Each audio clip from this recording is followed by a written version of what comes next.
함께 볼 하나님의 말씀은 요한복음 1장 19절부터 28절의 말씀이 되겠습니다. 요한복음 1장 19절부터 28절의 말씀입니다. 자, 본문이 너무 길므로 우리가 함께 19절의 한 말씀만 봉독하도록 하겠습니다. 다 찾으신 줄 알고 요한복음 1장 19절입니다. 유대인들이 예루살렘에서 제사장들과 레위인들을 요한에게 보내어 내가 누구냐 물을 때 요한이 증언이 이러하니라. 아멘. 자, 오늘은 외치는 자의 소리다라는 그 두 번째 시간을 함께 갖도록 하겠습니다. 그래서 우리가 지난 시간에 혹시 사랑하는 선생님들 말씀 가운데 기억나시는 것들이 있습니까? 제가 요한복음을 전체적으로 한번 이렇게 큰 틀을 가지고 제가 이런 말씀을 드리죠. 그래서 이 일곱째 날과 창세기 일곱째 날이 하나로 외치가 된다는 것을 제가 여러분들에게 말씀을 드렸습니다. 그래서 지난 시간에 이 세례 요한에게 이 바리새인들이 보이는 레위인들과 그들이 유대인들이 무엇을 묻습니까? 네가 그리스도냐라고 묻죠. 그러니까 요한이 뭐라고 해? 연거푸 대답을 하죠. 아니다라고 대답을 합니다. 네가 엘리야냐라고 했었을 때 아니다라고 얘기를 했어요. 네가 선지자라고 했을 때 아니다라고 얘기했었습니다. 그래서 그럼 너 도대체 누구냐라고 물어봤죠. 그때 바로 이 요한이 무엇을 가져다가 말씀을 했어요? 이사야서 40장에 나와 있는 그 말씀을 가져다가 나는 광야에서 외치는 자이다라는 그와 같은 말씀으로 그들에게 얘기를 했습니다. 그러니까 사랑하는 성도님들, 이 세상은 하나의 공간처럼 보이지만 이 하나의 공간 안에는 두 분류의 인간이 살고 있는 거예요. 이 한 공간 안에 두 분류. 그러면 한 종류의 인간은 여러분들 눈치가 빠르신 분들은 벌써 이해를 하셨을 겁니다. 자, 한 공간 안에 어떤 종류가 있겠습니까? 바로 하나님이 누구인지 모르는 그와 같은 어둠에 잠겨있는 그 종류와 또 하나님이 누구인지 그 빛이 무엇인지를 깨닫고 살아가는 이 두 종류의 사람들이 바로 이 세상에서 같이 함께 공존하여 살고 있습니다. 그런데 여러분들 보세요. 이 두 종류의 인간들이 살아가는데 이 두 종류의 인간들은 서로의 가치관과 세계관이 틀려요. 그렇지 않습니까? 예수를 믿지 아니하는 사람들에게는 이 세상이 전부예요. 그래서 그들은 항상 어디 것을 생각합니까? 땅 아래 것을 생각하는 거예요. 그러나 빛을 본 자들은 무엇을 생각하는 거예요? 땅 위의 것을 생각하더라는 것입니다. 그러니까 가치관과 세계관이 틀린 거예요. 가치관과 세계관이 틀리니까 여러분들 무엇합니까? 당연히 여러분들 서로 이야기가 안 통하는 거예요. 아니, 어떤 사람이 남대문을 한 번도 보지도 못했어요. 근데 어디에서 들은 풍어론이 있어가지고 남대문이 어떻게 생겼다라는 것들은 전부 다 기동량으로 들어서 실질적으로 남대문을 보고 온 사람 앞에서 여러분들 뭐예요? 번데기 앞에서 주름을 잡는 꼴처럼 그렇게 얘기를 하더라는 거예요. 야, 남대문의 동문은 코끼리 다리처럼 그렇게 통통하고 크고 웅장한데 서쪽의 문은 가늘디가늘해서 너무나도 연약한 여자의 다리처럼 보이더라라고 그렇게 얘기를 하는 거예요. 그러니 여러분들 뭐예요? 그 남대문을 실질적으로 보고 온 사람들은 그 사람의 이야기를 들으면서 뭐예요? 웃긴 거예요. 쟤랑은 얘기해봤자 얘기할 값어치가 없다라고 여겨버리는 거예요. 그러니까 서로가 뭐합니까? 얘기가 통하지 않는 거예요. 얘기가. 땅의 것을 생각하는 자는 땅 위의 것을 보지는 못해요. 그러니까 자꾸 허상과 허구 속에서 갇혀서 사는 거예요. 그러나 땅 위의 것을 실질적으로 보는 자들은 어떻습니까? 그 위의 것이 눈으로 본 자들은 얼마나 아름답고 얼마나 그것이 귀한 것인지를 알기에 이 땅에 보여지는 것이 그 하늘과 비교가 되니까 여러분들 어때요? 이 땅의 것들이 전부 다 한낱 배설물로 허물로 보이기 시작하는 것이에요. 그래서 이 요한복음이 여러분들 어떻게 시작을 합니까? 그 요한복음의 세상에 빛이 왔는데 그 빛을 알아보지 못하더라라고 그렇게 이 요한복음이 시작을 하면서 그 이야기가 끝남과 동시에 지금 바로 어떤 에피소드의 이야기가 나와요? 바로 레위인들과 제사장들의 이야기가 바로 그 뒤를 이어서 등장을 하는 것입니다. 그러니까 여러분들 뭐예요? 서로 안 통하더라는 것입니다. 유대인들은 그러한 기대를 갖고 이제 세례 요한이 광야에서 회개하라고 외쳤을 때 회개를 하러 나오는 것입니다.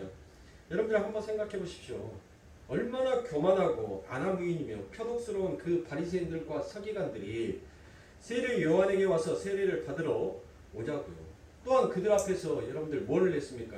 그 세례 요한에게 와서 죄를 고백을 했다니까요. 그런데 세례 요한이 그들을 보고 여러분들 뭐 해줬어요? 칭찬해줬어요? 아니요, 칭찬 안 해줬어요. 오히려 이 독사의 새끼야라고 그들을 향하여서 누가 너희들보다 그 심판받을 것을 누가 너희들보다 면하기 위해서 네가 이와 같은 행위를 하느냐라고 오히려 그들에게 나무랬다니까요. 그러니까 제가 우리 사랑하는 성도님들에게 올바른 신앙생활이 아닌 것을 하고 있었을 때 그게 신앙이 아니다라고 여러분들에게 말씀을 드리는 것은 여러분들 저만 그런 얘기하는 거 아니에요. 저는 적어도 우리 성도님들한테 새끼야라는 말은 안 하잖아요. 아니 근데 요한은 보세요. 요한은 새끼라고 했다니까요. 율법을 지키고 그들의 행위로 여러분들 열심을 내어서 그 하나님을 찬양하고 있는 자들한테 이 독사의 자식들아라고 하면서 욕을 했어요. 저는 요한에 비하면 여러분들 참 온화한 사람이거든요. 그러니까 여러분들 저를 너무 표독스러운 사람이다. 아 우리 목사님은 너무 강한 사람이다라고 여러분들 그렇게 말씀하지 마시라니까요. 적어도 저는 우리 성도들을 너무 아끼기 때문에 제가 언어적으로 좀 목에 힘을 줘서 얘기는 할지언정 욕은 하지 않으니까. 그러니까 사랑하는 성도님들, 자 보세요. 왜 요한이 그렇게 율법에 대해서 열심이고 그 하나님에 대해서 열심이었던 그들의 행위에 대해서 오히려 칭찬해 주는 것이 아니라 그들에게 오히려 더 저주와 같은 그와 같은 얘기를 퍼부르냐고요. 너희가 저주하면 그 저주가 너희에게 임할 것이다라고 하나님께서 말씀하셨어요. 아니 우리가 성경의 말씀들을 다 빗대어서 얘기할 수 있잖아요. 내 형제를 사랑하는 말로 내 형제에게 사랑의 말로 가르치라라고 얘기했어요. 근데 지금 요한은 보세요. 왜 이와 같이 그렇게 강한 말을 하냐고. 그들은 세례 요한이 말하는 그 세례의 의미도 모르고 자기들의 해석에 따라 자기들이 원하는 것을 얻기 위해 세례를 받으러 나왔기 때문에 오히려 그들을 향하여서 독사의 자식이다라고 그와 같이 얘기를 한 것입니다. 왜요? 하나님의 이름 앞에 영광을 돌리는 것이 아니라 오히려 하나님의 이름을 더럽게 만들어버리는 일들을 그들이 하였기 때문인 것입니다. 그래서 마태복음 3장 1절부터 7절에 그때 세례 요한이 이르러 유대 광야에서 전파하여 가로되 회개하라 천국이 가까웠느니라 하였으니 저는 선지자 이사야로 말씀하신 자라 일러스되 광야에 외치는 자의 소리가 있어 가로되 너희는 주의 길을 예비하라 그의 첩경을 평탄케 하라 하였느니라. 이 요한은 약대 토롯을 입고 허리에 가죽띠를 띠고 음식은 메뚜기와 석청이었더라. 이때 예루살렘과 온 유대와 요단강 사방에서 다 그에게 나와 자기들의 죄를 자복하고 요단강에서 그에게 세례를 받았더니 요한이 많은 바리새인들과 사두개인들이 세례 베풀 때 오는 것을 보고 이르되 독사의 자식들아 누가 너희를 가르쳐 임박한 진노를 피하려 하더냐라고 그와 같이 성경에서 말씀하고 있습니다. 그러니까 이 말은 당시 유대인들은 세례의 의미가 무엇인지도 모르고 그냥 단지 그게 정결애시기 때문에 그 세례 요한에게 그들이 세례를 받았던 것이었습니다. 그럼 여러분들 정결애식이 뭐예요? 뭘 정결애식이라고 하는가요? 정결애식이 바로 어디에서 나온 겁니까? 율법에서 나온 거 아닙니까? 그러면 율법은 뭐였었어요? 그 율법은 왜 예수님께서 이 땅에 오셨습니까? 그 율법을 우리들이 이루어낼 수 있는 것이 아니기 때문에 우리는 이 율법을 온전하게 이루어낼 수 있는 자가 아니구나. 오직 이 율법의 완성은 하나님에게 있구나라는 것을 깨우치고 알게 하기 위하여서 여러분들 그래서 율법이 우리들에게 주어졌잖아요. 그런데 그 율법 안에 무엇이 있었어요? 정결애식이라는 게 있었어요. 정결애식을 행했다는 것은 여러분들 무엇에 있어요? 그들의 열심과 그들의 노력으로 그들 스스로가 나는 깨끗한 사람, 의로운 사람이다라고 그들이 그 예식을 통해서 자기를 스스로 의인으로 여겨왔기 때문인 것입니다. 그래서 여러분들 가나안의 혼인잔치에 여러분들 뭐가 없어요? 그 항아리에 뭐가 없어요? 물이 비어 있잖아요. 물이 없는 거예요. 물이. 그것은 여러분들 결국 뭐예요? 그 물이 비어 있어요, 안 비어 있어요? 물이 비어 있었잖아요. 물이 비어 있었다는 것은 뭐였어요? 그들이 정결 예식, 그러니까 음식을 먹거나 어떤 연애를 했었을 때 그들은 항상 뭐를 하려 했어요? 손을 씻었잖아요. 손을 씻는다는 것은 정결 예식을 한 것과 같잖아요.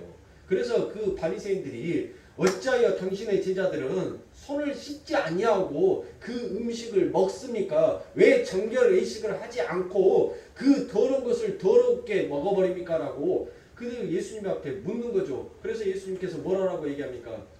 너희들 입에 들어가는 것이 더러운 것이 아니라 너희에게서 나오는 것이 더러운 것이다 라고 그와 같이 말씀하신 거예요. 그러니까 정결 예식, 이 가나안 혼인잔치에 빈 항아리는 무엇이었던 거예요? 결국 인간은 그 율법으로, 그 정결 예식으로는 깨끗하게 할 수 없는 존재다라는 것을 그 가나안의 혼인잔치에서 그 항아리에 물이 비어져 버리는 것으로 드러나게 되는 거예요. 그러면 여러분들 그 연애가, 그 혼인잔치가 되기 위하여서는 무엇이 필요합니까? 어떤 것이 필요해요? 다시 그 혼인잔치, 그 항아리에 물이 가득 차야지만이 그 연애가 끝까지 가는 거잖아요. 그 정결 예식이, 그 율법이 끝까지 가는 거잖아요. 그래서 예수님께서 무엇합니까? 물을 갖다 부으라라고 얘기하죠. 우리 예수님께서 어디에서 세례를 받죠? 요단강에서 그 저주의 물에서 여러분들 우리 예수님이 죽고 그 예수님이 저주의 물에서 다시 살아나 나오지요. 그러니까 이 빈 항아리 가나안의 혼인잔치에서 예수님께서 그 물을 비어있는 곳에 물을 채우라고 하죠. 그러니까 그 물, 저주의 물이잖아요. 물은 항상 저주를 상징하는 거니까. 그러니까 저주의 물에 그 예수님께서 당신이 빠져 죽고 당신이 새롭게 살아남으로 인하여서 그게 뭘로 변하는 거예요? 포도주로 변하잖아요. 예수 그리스도의 피로 보혈로 변하는 거예요. 그렇게 예수 그리스도의 피로 보혈로만이 그 율법이 완성이 될 수 있고 혼인잔치가 온전한 혼인잔치가 될 수 있다라는 것을 가리키는 것이 가나안의 혼인잔치란 말이에요. 여러분들이 그동안 지금까지 알고 왔던 그 가나안의 혼인잔치가 오늘 제가 여러분들에게 말씀드린 이 내용이었습니까? 이 내용이셨다면 다행입니다. 그러나 그 외에 다른 내용이었다면 여러분들 그것은 다른 복음이에요. 아니 다른 복음이다라고 말할 수는 없죠. 또 성경을 보는 관점들이 목사님들마다 다 틀리기 때문에 이게 나쁘다 좋다라고 말할 수 없는데 제가 바라본 성경에 저는 항상 이 성경을 어떤 시각으로 보냐면 여러분들 항상 자기 부인과 자기 십자가 그러니까 예수로 성경을 보니까 여러분들 이 해석을 하는 거예요. 이 해석으로.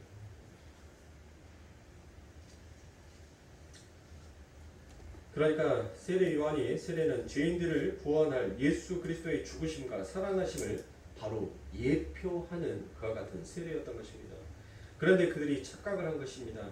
그들이 그렇게 세례의 정결 예식을 하나를 행함으로 인하여서 내가 하늘의 복을 받을 수 있는 자, 하나님 앞에 나아가서 그 하늘의 뜻을 이룰 수 있는 자다라고 그들은 생각하고 착각하였던 것입니다. 그러니까 다시 한번 말씀드리면 세례 요한이 이야기한 세례는 바로 예수 그리스도의 사역을 예표하는 그와 같은 일이었었습니다. 죄인들이 죄를 용서받고 하나님과 화목하게 되기 위해서는 아버지의 마음을 그들에게 돌이키게 되기 위하여 다른 방법이었고 이들이 물에 빠져 죽고 다시 살아나는 방법밖에 없다라는 그것을 하나님의 백성들, 눈뜬 자, 위의 것을 바라보는 자, 그 빛을 알아보는 자들에게 말씀하여서 그들의 마음을 어디로 돌이키게 하기 위하여서 하나님께 돌이키게 하기 위하여서 지금 이 세례 요한은 그 저주의 물에 그가 들어가서 그의 희생으로 진짜 죽어야 될 자, 진짜 그 물에 빠져서 죽어야 될 자들이 뭐 하는 거예요? 살아나게 되는 것을 지금 보여주고 있는 거예요. 그러니까 딱 세례 요한의 그 사역은 누구의 사역이에요? 예수 그리스도의 사역과 너무나도 동일한 사역이었던 것입니다. 그런데 유대인들은 그냥 그게 어떤 하나의 정결 예식에 생각하고 나오는 것입니다. 그리고 세례 요한을 보고도 그들은 정치적, 경제적, 군사적 메시아의 악계를 평탄하게 하는 준비하는 그런 사람으로 오해를 하고 있었기에 그래서 세례 요한에게 무엇이다라고 얘기합니까? 네가 그리스도냐? 네가 엘리야냐라고 그와 같이 물었던 것입니다. 자, 그러면 그들이 또 마지막으로 이제 무엇을 물었어요? 네가 선지자냐라고 물었죠. 그러면 여러분들 그 엘리야는 불말과 불마병을 가지고 여러분들 하나님의 엄청난 역사를 일으켰어요. 그렇죠? 메시아는 다윗과 같은 메시아, 네가 그리스도냐라는 것을 여러분들 다른 말로 하면 그게 메시아거든요. 메시아. 네가 메시아냐라는 것은 지금 그들은 무엇을 꿈꿔왔던 거예요? 다윗과 같은 왕을 꿈꿔왔던 거예요. 그 다윗과 같은 왕이 다시 한번 이 땅에 와서 그 다윗의 왕국을 재건하고 자기들이 막강한 그 힘을 가져서 이 억압과 핍박 속에서 그들이 전부 다 해방이 되고 오히려 그들이 그 세상을 열방을 통치하는 자로 살아가게끔 하기 위한 그들의 간절한 소망이 있었단 말이에요. 그러니까 그 메시아가 오면 뭐 하는 거예요? 이제 고생 끝 행복 시작이다라는 그 기대감을 그들이 가지고 있었기 때문에 세례 요한에게 네가 그리스도냐? 네가 메시아냐라고 물었던 것입니다. 그러니까 세례 요한이 아니다라고 얘기를 하죠. 그러니까 엘리야라고 묻는 거예요. 야, 네가 지금 이 요단에서 세례를 행하는 그와 같은 모습을 보면 네가 엄청난 능력을 가지고 있을 것 같은데 너 하늘의 그 능력으로 저 노마를 부셔버리고 우리를 통일시켜 줄 수 있는 그와 같은 네 기적을 일으킬 수 있는 그 힘을 가지고 있는 네가 엘리야냐라고 물었던 거예요. 왜요? 그의 삶이 엘리야의 삶이랑 너무 흡사했기 때문이에요. 그런데 이 요한이 뭐라고 하시다라고 얘기합니까? 아니다라고 얘기해요. 그래서 그들이 이제 마지막에 무엇을 얘기합니까? 네가 선지자냐라고 묻지요. 그러면 그들이 말하는 선지자는 어떤 선지자를 말하는 거예요? 선지자가 너무 많아서 머릿속에 생각이 안 나시죠. 바로 그들은 어떤 선지자를 기다리고 있었어요? 바로 모세와 같은 그와 같은 선지자를 기다리고 있었습니다. 왜요? 애굽에서 종살이했던 그들의 삶을 해방시켜서 행복의 땅, 풍요의 땅으로 그들을 이끌어준 자가 누구였었어요? 그가 바로 모세였던 것이었습니다. 지금 여러분들 이 유대인들은 여러분들 이 이스라엘 백성들은 누구의 억압 속에 있습니까? 로마의 억압 속에 있었단 말이에요. 그러니까 지금 네가 선지자냐? 그러면 네가 모세와 같은 선지자가 맞다면 무엇하라는 거예요? 이 로마의 이 압제 속에서 너희가 우리를 해방시켜 주라. 여기에서 출애굽시켜 주라. 그리고 적과 꿀이 흐르는 진짜 풍요의 땅으로 우리를 한번 인도해 주라라는 그들의 헛된 망상이 그 안에 담겨져 있었단 말이에요. 그들이 기다리고 있었던 선지자가 여러분들 바로 신명기 말씀이 나옵니다. 신명기 18장 15절부터 19절의 말씀에 보면 내 하나님 여호와께서 내 형제 중에서 나와 같은 선지자 하나를 너를 위하여 일으키시리니 너희는 그를 들을지니라. 이것이 곧 내게 총회의 날에 호렙산에서 너희 하나님 여호와께 구한 것이라. 곧 내가 말하기를 나로 다시는 나의 하나님 여호와의 음성을 듣지 않게 하시고 다시는 이 큰 물을 보지 않게 하소서. 두렵건대 내가 죽을까 하나이다 하매 여호와께서 내게 이르시되 그들의 말이 옳도다. 내가 그들의 형제 중에 너와 같은 선지자 하나를 그들을 위하여 일으키고 내 말을 그 입에 두리니 내가 그에게 명하는 것을 그가 무리에게 다 고하리라. 무릇 그가 내 이름으로 고하는 내 말을 듣지 아니하는 자는 내게 벌을 받을 것이요라고 이야기합니다. 자, 유대인들은 바로 모세와 같은 선지자가 나와서 자기들에게 하나님의 가르침을 전달해 주어서 자신들의 힘으로 자기들이 그걸 지킴으로써 하나님과 화목을 이루고 구원을 얻으면 이 땅에서 찬란한 다윗의 왕국을 다시 재건할 수 있을 거다라는 그와 같은 간절한 바람으로 그에게 물었던 것입니다. 그리고 그 선지자의 말을 안 들으면 벌을 준다라고 그 하나님께서 말을 했지요. 지금 여기 신명기에서 말했잖아요. 그러니까 네가 선지자가 맞냐라고 물었던 것은 뭐예요? 네가 선지자가 맞다면 우리는 지금 뭐 할 각오가 되어 있다는 거예요? 네 말을 따를 준비가 되어 있다라는 거예요. 네 말을 따를 준비. 왜요? 네가 만약에 선지자가 맞다라고 한다면 네 말을 듣지 않으면 우리에게 뭐가 임하기 때문에? 벌이 임하기 때문에 우리는 기꺼이 네의 말을 듣고 따라할 용의가 있다라는 것을 그에게 말합니다. 그때 요한이 뭘 하라고 얘기합니까? 아니다라고 이야기를 하죠. 그러니까 목적이 그들과 달랐던 것입니다. 그런 의미에서 내가 그 선지자라고 물어본 것입니다. 그러니까 세례 요한이 아니다 그냥 한마디로 대답을 하는 것입니다. 그런 의미에서 유대인들은 예수님도 엘리야다 선지자다 이렇게 추측을 하는 것입니다. 자, 예수님도 물어보시잖아요. 그렇죠. 누구에게 물어봅니까? 제자들에게 물어보죠. 그래서 세례 요한에게도 와서 내가 엘리야냐 선지자냐 이렇게 물어보더라는 것입니다.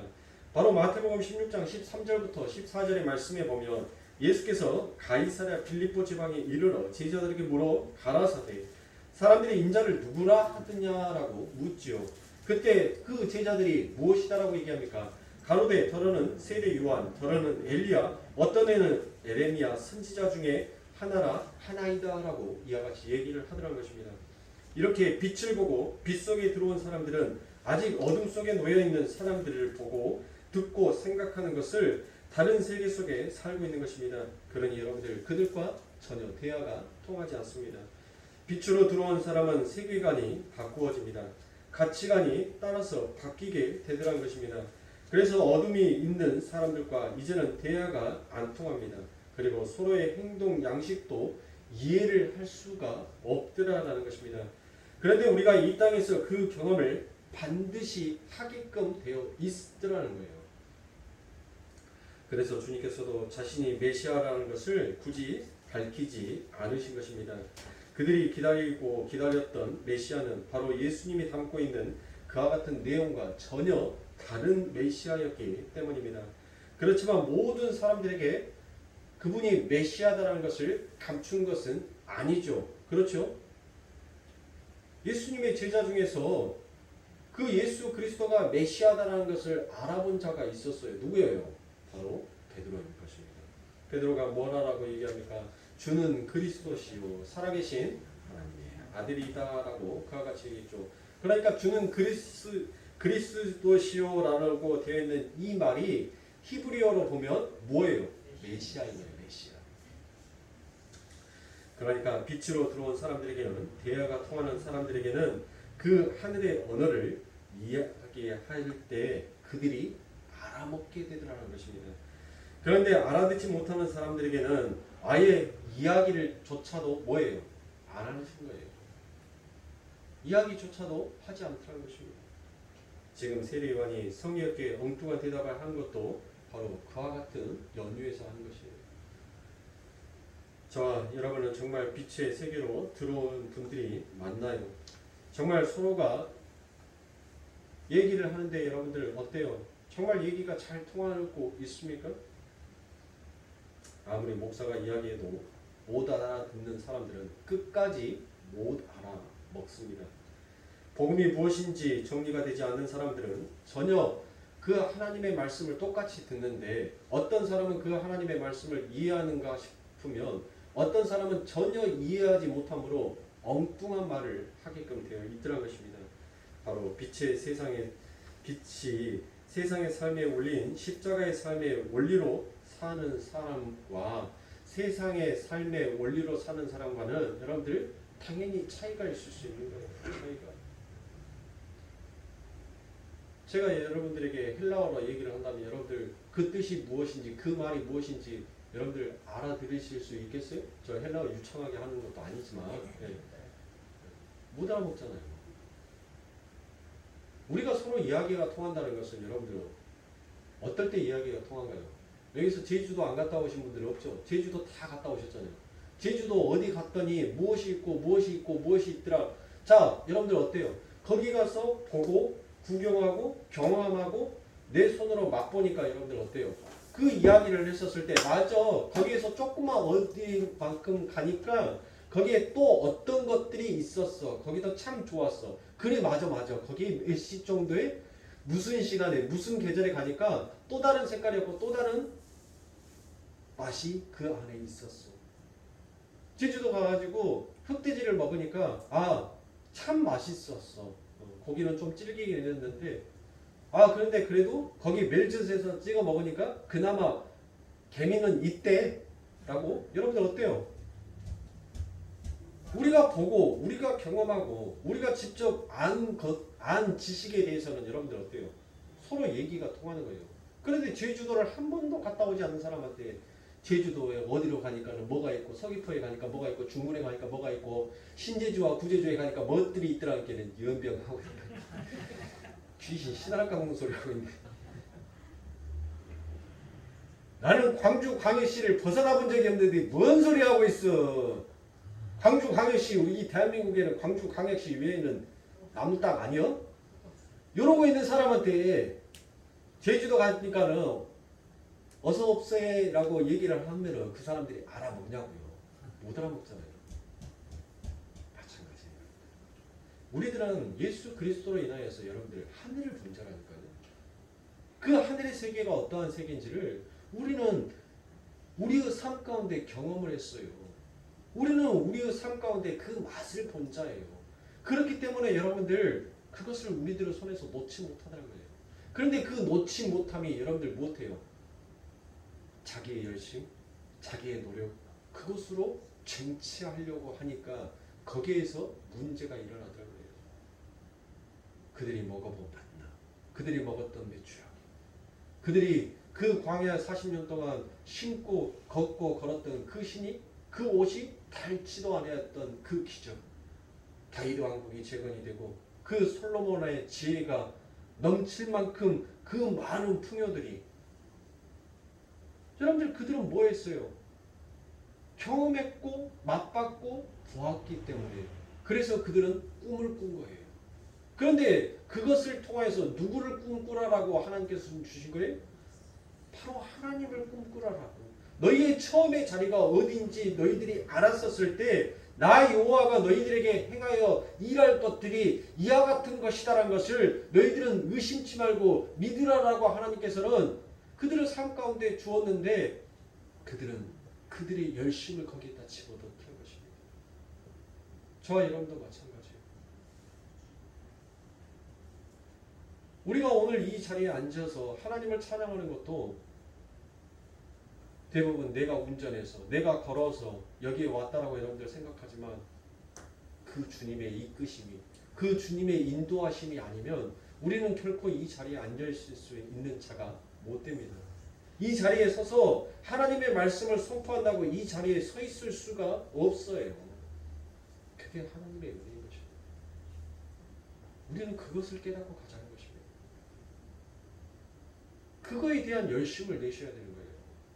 엉뚱한 열심, 이 바리새인들과 이 제사장들이 부렸던 그 열심이 아니라 그 유대인들이 그 열심으로 그들이 꿈꾸는 것들은 전부 다 어디 것이었어요? 땅의 것들만을 그들은 꿈꿔왔던 것이었어요. 그래서 예수님께서, 그래서 요한이 아니다라고 얘기한 겁니다. 너희들은 아니야. 너희들은 아직 눈뜨지 못한 자야. 사랑하는 성도님들, 저도 마찬가지입니다. 여러분들이 예수를 믿는, 그리고 여러분들이 지금 신앙의 생활을 하고 있는 그 이유와 목적이 이 세상에서 부귀 영화, 그것이 여러분들의 목적이라면 여러분들은 여러분들의 마음을 돌이켜서 다시 예수께로 돌리셔야 합니다. 하나님께서는 반드시 여러분들을 돌리실 거예요. 왜요? 우리 하나님께서 여러분들을 진멸하시려고 마음먹었다면 이미 진멸하였을 것입니다. 그런데 우리 하나님께서 못해요. 너희가 더럽힌 내 이름을 내가 다시 영화롭게 하고 내 백성이 어떠한 자인지를 내가 기필코 너희들을 그렇게 만들어 나타내기 위함이다라고 하나님께서 말씀하셨어요. 저와 여러분들이 늘 하나님의 이름을 영화롭게 하는 것이 아니라 늘 하나님의 이름을 더럽히고 먹칠하는 자로 우리는 살아가지만 내 안에 계신 그 성령이, 그 하나님이 일하시는 거예요. 왜요? 당신 스스로가 그 이름을 회복하시고 내 이름을 회복한 그 일들이 어떠한 것인지를 바로 눈뜨지 못한 자, 아직 빛이 무엇인지 깨닫지 못하는 자들에게 그것을 드러내고 나타남으로 인해서 그들의 마음을 돌이켜 하나님께로 돌리게 하시기 위하여서 하나님께서는 오늘 또 저와 여러분들에게 은혜 위에 은혜를 덮어서 오늘 이 시간을 갖게끔 하신 것입니다. 그러니 사랑하는 성도님들, 이처럼 복음이 무엇인지 제대로 정리가 되어 있지 아니하는 사람들은 엉뚱한 복음을 붙잡고 가게끔 되어 있어요. 그러니까 엉뚱한 복음을 붙잡는 것은 뭐예요? 허망한 시간을 보내고 있는 거예요. 허망한 시간을. 네? 여러분들 그 허망한 시간은 여러분들 무엇해요? 하나님께서는 우리가 헛된 것을 하더라도 그 길을 막으시는 것이 아니라 허락해 주셔요. 우리가 죄를 지었는데 네? 하나님께서 그 죄를 못 지키게끔 막는 것이 아니라 그래 죄 한번 지어봐. 그리고 그 죄를 지어보고 난 다음에 그게 얼마나 쓰레기였는지 얼마나 냄새나는 구더기였는지 네 그 속에서 한번 경험해봐. 그리고 거기에서 툴툴 털고 내 아들아 너는 다시 돌아와야 해. 왜냐하면 우리 하나님께서 그 길로 계속 가지 못하도록 하나님께서는 이미 준비해 놓으시고 다 막아놨기 때문인 것입니다. 그러니 사랑하는 성도, 허송세월, 허송시간 낭비하시면 안 돼요. 여러분들이 죄를 향하여서 걸어간 만큼 여러분들에게 찾아오는 고통은 배가 되어서 올 것입니다. 왜요? 우리 하나님은 절대로 굽히시지 아니하는 하나님이세요. 우리 하나님은 절대 그 죄에 대해서만큼은 양보치 아니하시는 하나님이세요. 왜요? 자식을 너무나도 사랑하기 때문에. 그러므로 사랑하는 성도님들,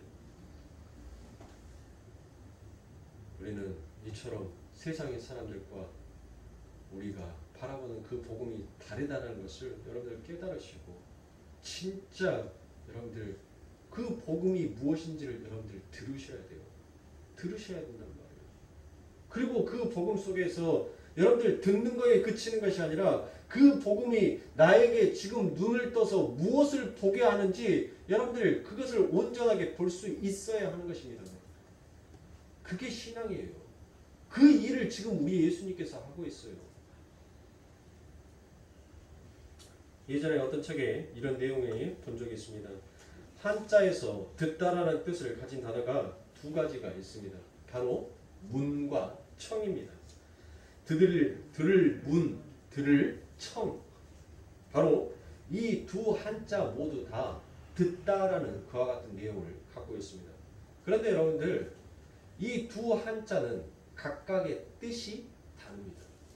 자, 들을 문이라는 것은 여러분들 어떤 문을 얘기하냐면 그냥 여러분들 소문이 어떤 말을 소문이다라고 얘기합니까? 그냥 아무 말이나 뜬구름없이 그냥 둥둥둥둥둥 떠다니는 말이 소문이잖아요. 그쵸? 네?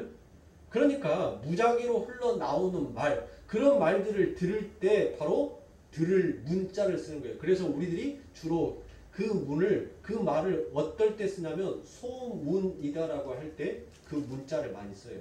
들을 문자를. 우리가 어떤 것을 들을 때 경청이라 하지 문청이다라고 안 하잖아요. 여러분들 경청이라는 말을 들어보셨습니까? 문청이다라는 말을 들어보셨습니까? 내가 어떤 말을 심도 있게 주의 깊게 그 말을 들었다는 것을 얘기할 때 우리가 한자에서 경청이다라는 말을 써요. 경청. 그렇죠. 그러니까 우리는 지금 우리의 이 귀는 뭐 하는 거예요? 성경에서 복음이 이야기하는 그 말을 아주 심도 있게 주의 깊게 그 이야기가 지금 무슨 이야기를 하는지 귀를 쫑긋해서 그 이야기를 경청하고 듣고 있는 거예요. 듣고 있는 거. 그냥 떠도는 소문으로 이야기를 하나의 이소무화처럼 들려지는 그 이야기를 우리가 그냥 듣고 흥기로 한기로 흘러버리는 그런 복음이 아니란 말이에요. 이 복음은 살아서 움직여서 내 마음속에 이 신비 가운데 차곡차곡 기록이 되는 거예요. 그런데 대부분의 기독교인들이 이 하나님의 복음을 소문처럼 들어버리더란 거예요. 아무 소리나 흘러나오는 그와 같은 그 소리로만 듣고 있어버리니까 뭐예요? 내 신비 가운데 내 마음판에 새겨지기도 전에 없어지는 거예요. 왜요? 내가 듣지 아니했으니까. 귀를 쫑긋해서 내가 그 이야기가 무슨 이야기인지 그 이야기를 어떻게 해서든지 간에 내 귀에 들으려고 하지 않으니까 그러니까 잊어버리는 것입니다. 그러나 하늘의 뜻이 무엇인지를 아는 자는, 위의 것이 무엇인지를 아는 자는, 은혜가 무엇인지를 그것을 깨닫는 자는 그 하나님의 말씀 앞에 경청을 하더라는 것이에요. 그래서 성경에서 뭐라고 얘기합니까? 들을 귀 있는 자는 들을지어다. 복음이 무엇인지 깨달은 자는 무엇한다는 거예요? 그 하나님께서 너희들에게 하는 그 말씀을 지금 너희들은 주의 있게 심도 있게 너희들이 듣고 그 듣는 것으로 깨닫는 것이 아니라 끝나는 것이 아니라 여러분들 뭐 하게끔 되어 있다고요? 야고보서 뭐라고 얘기합니까? 행함은 어디에서 나와요? 그래요. 내가 듣고 그것을 믿으니까 그 믿음이 나를 그 하나님이 원하시는 행함으로 이끌어 가버리더라는 것이에요. 그러니 여러분들은 이 하나님의 말씀을 경청하셔야 되는 분이지 소문으로 듣고 그냥 가버린다면 여러분들은 세례 요한이 여러분들에게 말할 거예요. 뭐라고? 이 독사자식아, 이 독사자식아 하고 이 세례 요한이 여러분들에게 그렇게 얘기할 겁니다. 제가 얘기 안 했어요. 세례 요한이 여러분들에게 그렇게 얘기한다고 했지. 그러니까 여러분들의 열심으로 이렇게 하나님 앞에 다가서려고 하면 안 돼요. 하나님 나는 없음이 맞습니다. 오직 하나님의 은혜만이 나를 하나님 앞에 나아가게 할 수 있음을 하나님 제가 인정하겠습니다. 우리는 그것을 깨닫고 가는 거예요. 그러니까 은혜 위에 은혜인 것이에요. 그 위엔 그건 외에는 없습니다. 자, 이렇처럼 여러분들 듣는 것도 두 가지의 한자가 있듯이 보는 것도 두 개의 한자로 나누어집니다. 자, 하나는 볼견이며 또 하나는 볼관입니다. 견은 그냥 보는 것이고 관은 주의 깊게 관찰하는 것을 말합니다. 그래서 성도는 빛으로 나온 성도는 하나님을 관하고 하나님을 청해야 합니다. 그러나 세상 속에 속한 사람들은 하나님을 무엇합니까? 견하고 문하더라는 것입니다. 이렇게 말하니까 여러분들 어려워요. 무슨 말인지 다 이해하셨죠? 네. 여러분들은 지금 하나님의 말씀을 뭐 해야 돼요? 그래요. 경청하고 관해야 된단 말이에요. 관. 네? 여러분들이 잘 아는 가룟 유다가 예수님과 3년 반을 같이 있으면서 그 예수님을 관하고 청해야 될 텐데 그는 정작 견하고 문해야 될 돈에 오히려 그의 마음을 관하고 청해야 버리더라는 것입니다. 결국 그 결과 예수님을 견하고 문함으로 인하여서 그는 하나님으로부터 벌을 받게 됩니다. 즉 성도는 바라보는 것이 이처럼 달라야 하는 것입니다. 우리의 관심을 오로지 하나님께 돌리고 예수 그리스도께 돌려야 하는 자가 바로 성도다라는 것을 지금 요한은 다시 한번 우리들을 오늘 이 말씀 가운데 들여내고 있습니다. 사랑하는 성도님께 여러분들은 정말 예수님을 관하고 청하고 계십니까? 아니면 예수님을 견하고 문하고 계십니까? 여러분들은 오늘 이 말씀을 들으십니까? 여러분들의 삶 가운데서 여러분들의 일상 가운데서 여러분들의 신앙 가운데서 여러분들은 다시 돌이켜셔야 합니다. 세례 요한은 오늘 또 저와 여러분들에게 이와 같이 얘기하고 있습니다. 회개하라 천국이 가까웠다라고 이야기하고 있습니다. 너희들에게 주어지는 시간이 없다는 거예요. 우리에게 주어지는 시간이 얼마 없다는 것입니다. 그러니까 하루빨리 너희의 마음을 하나님께로 돌이키라라고 지금 세례 요한은 오늘 또 내 안에 계신 성령은 그와 같이 얘기하고 있습니다. 사랑하는 성도님들, 우리는 이 세상을 관하고 청하였던 자리였어요. 이 세상에 늘, 이 세상에 들리는 그 난리와 난리의 소리를 늘 경청하였고, 그 난리 속에서 펼쳐지는 그 모든 것에 우리는 관하였다니까요. 늘 관찰하면서 살았어요. 예? 우리가 견찰하다라는 말을 안 하잖아요. 무엇을 심도 있게 볼 때는 관찰이다라는 그 한자를 쓰지 않습니까? 예? 어떻게 해야지 내 삶이 살아남을 수 있을까? 늘 세상의 것들을 관찰하면서 살아왔단 말이에요. 세상은 그렇게 흘러가고 있어요. 난리와 난리의 그 소문들에 늘 경청을 하며 살아요. 이 땅이 전부라고 여기는 자들은. 그러나 우리는 그 하늘에서 내게 말씀하시는 그 하나님의 말씀 앞에 늘 우리들은 촉각을 곤두세워서 그 오감을 뛰어넘어서 육감을 여러분들 곤두세워서 여러분들 무엇 해야 돼요? 경청할 수 있어요. 그리고 그 경청한 소리를 내 삶 가운데서 심도 있게 관찰하면서, 아, 이래서 내게 예수의 이름이 필요한 거구나. 이래서 하나님의 은혜가 내게 감사로 찾아왔구나. 그것을 하루하루 깨닫고 가는 것이 성도의 인생인 것입니다. 사랑하는 성도님들, 지금까지 헛된 발걸음으로 헛된 신앙생활을 하셨다면 이제 여러분들의 발걸음을 돌이켜서 하나님께서 우리들에게 요구하시는 청과 관의 그 길로 여러분들 돌아가셔야 합니다. 그게 우리가 이 세상을 살아가는 참된 삶이다라는 것을 사랑하는 성도님들 잊지 마시고 힘을 내십시오. 다음 시간에는 여러분들과 이 세례 요한이 지금 이야기하는, 또 우리가 성도들이 또 심도 있게 봐야 할 두 가지와 두 번째와 세 번째 그 에피소드를 가지고 제가 여러분들에게 말씀을 드리고 이 1장의 말씀들을 모두 마치도록 하겠습니다. 사랑하는 성도님들, 오늘 또 내게 보여주신 그 하나님의 은혜가 얼마나 크고도 감사한지 여러분들 늘 마음속에서 기억하시고 감사하세요. 위의 것을 바라보면 우리들의 삶 가운데 만족이 없습니다. 그러나 땅 아래 것을 생각하면 우리는 늘 기뻐요. 아니, 땅 아래 것, 나보다 못한 자, 나보다 더 낮은 자들을 생각하면 늘 감사할 수 있습니다.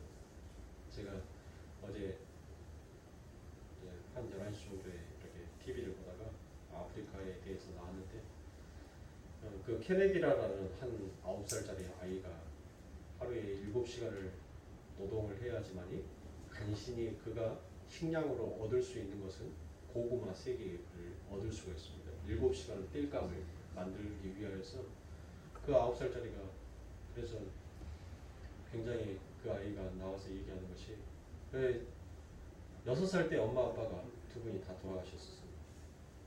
그 밑에 자기 밑에 4명의 동생들이 있는데, 그 4명의 동생들이 연양 결핍으로 인하여서 머리카락에 곰팡이가 피고 배에 복수가 차와서 배꼽이 이제 점점 불어오기 시작합니다. 그런데 그 아이가 그 케네디 아이한테 너에게 지금 바라고 있는 것이 무엇이 있냐라고 물어보니까 그 아이가 하는 말이 엄마 아빠가 보고 싶다는 것이 아니에요. 내가 경제적으로 조금 힘이 있어서 내 동생들이 더 이상 굶지 아니하고 배고프지 아니하고 그렇게 먹고 지낼 수만 있다면 나는 좋겠다. 나는 내 동생이 아픈 것, 내 동생들이 아픈데 아무것도 해줄 수 없는 것이 그게 너무나도 지금 아프다고. 그래서 7시간을 그렇게 나무 땔감을 만들어서 그 땔감으로 바꿔온 것이 고구마 3개였어요. 그 고구마 3개를 가지고 거기에 치매에 걸리는 할아버지까지,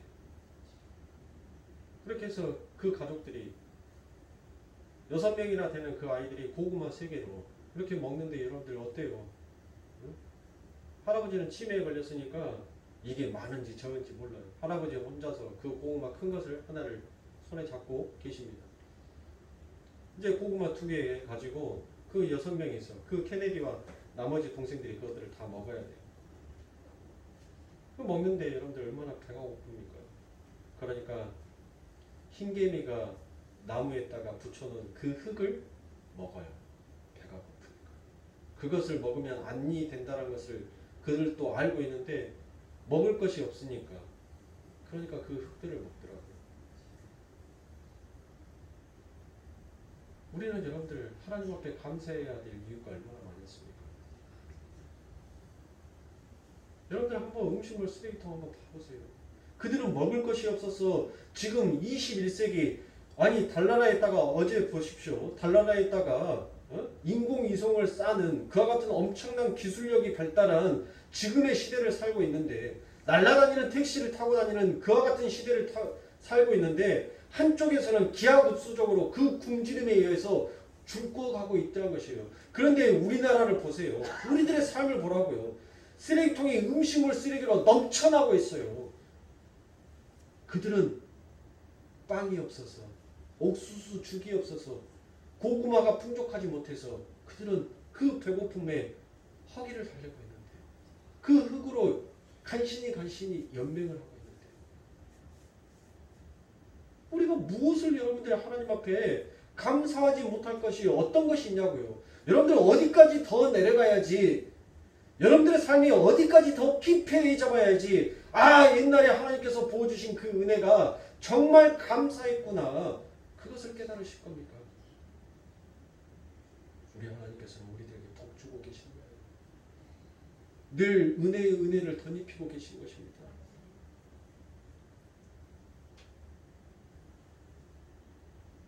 자꾸 내 눈앞에 있는 것들을 보지 마세요. 그 하늘 것을 보시고 감사하시는 우리 사랑하는 성도님들이 되십시오. 그때 하나님께서 여러분들에게 그 모습을 보면서 얼마나 기뻐하시겠습니까? 부모라는 것은 그래요, 여러분들. 해주고 있으면서도 늘 부족하다라고 여기는 것이 부모예요. 그 삶과 환경과 그 여건 속에서 정말 최선을 다해서 정말 가하다라고 할 정도로 해주고 있으면서도 돌아서서 뭐예요? 조금 더 해줄까? 조금 더 좋은 것으로 해줄까? 그게 부모란 말이에요. 이 땅의 부모도 내 새끼, 내 자식한테 그런 것만 천하 만물을 다 가지고 계신 우리 하나님께서 어떤 마음이시겠냐고요. 인간의 이 간약한 마음도 그 마음을 가질 줄을 아는데 의로우시고 선하신 우리 하나님의 마음은 어떠하시겠냐 말이에요. 그러니 사랑하는 성도님들 주의 말씀에 늘 경청하시는 성도가 되십시오. 늘 하늘 것을 관찰하기 위해서 여러분들의 시선을 돌리실 수 있는 그런 하늘의 백성이 되십시오. 그때 하나님을 찬송하고 그때 하나님 앞에 감사했었을 때 여러분들 분명히 여러분들의 삶 가운데 이는 내 사랑하는 자야, 내 아끼는 독생자, 내 아들이다라고 그 하나님께서는 하늘문을 여셔서 만천하에 공포하실 겁니다. 사랑하는 성도님들, 그게 바로 우리다라는 것을 잊지 마시고 그 하나님을 사랑하고 그 하나님 앞에 감사하실 수 있는 저와 여러분들의 삶이 되시길 주님의 이름으로 축원합니다. 기도하겠습니다.